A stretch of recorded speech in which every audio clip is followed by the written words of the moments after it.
Ama bütün bunlara bakmayarak bu parad Rusiyanın keçirdiği son parad olacak. Keçirebilse o da, keçirebilse. Rusya artık beynəlxalq aləmdən təcrid olunubdur. Bundan sonra bu sonuncu bərbad paraddan sonra onun yeni bir parad keçirəcəyini söyləmək çox çətindir. Özü də keçiriləcək parad keçiriləcək və Ukrayna əgər hücum etməyəcəksə, dövlət başçıları gələcəksə, məsələn Çinin prezidenti gələ bilərsə və hücum məsələsi biraz sual işarəsi altında ola bilər. Amma Qırmızı Meydanın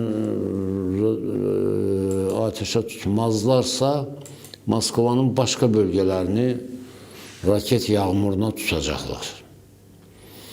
O parada gələnlər görəcəklər ki, Ukraynanın hərbi qüdrəti nə səviyyədədir.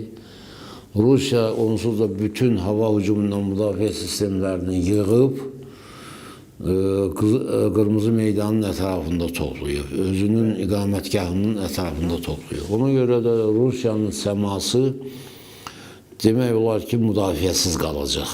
O müdafiə qalandan sonra Moskvanın istənilən rayonunu, istənilən bölgəsini, Leningradın özünü ciddi raket ateşinə tutub orada ciddi xəsarətlər yaratmaq olar.